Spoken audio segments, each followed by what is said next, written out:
Hey everyone, welcome back. If you're investing with Betterment and want to minimize your taxes, you're in the right place.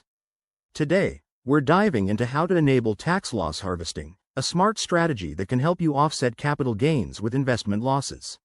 Let's break this down step by step so you can start saving money right away. First things first, what exactly is tax loss harvesting? It's a technique where you sell securities in your portfolio that have decreased in value. By doing this, you can use those losses to reduce your taxable income from gains elsewhere.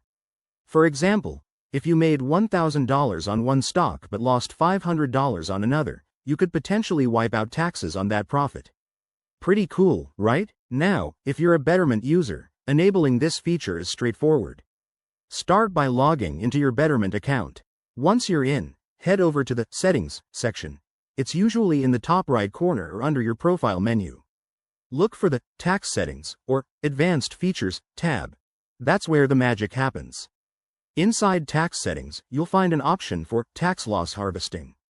It might be toggled off by default, so simply switch it to On. Betterment's algorithm will then automatically monitor your portfolio for opportunities to harvest losses throughout the year. But remember, this isn't a set it and forget it deal. Always review the details to ensure it aligns with your overall tax strategy.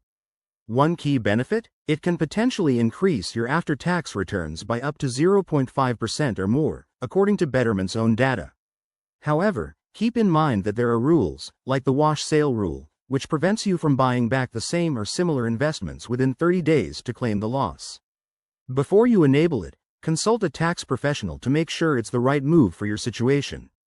Once you're set, sit back and let Betterment do the work. Thanks for watching. If you found this helpful, hit that like button and subscribe for more investing tips. What's your biggest tax-saving question? Drop it in the comments below.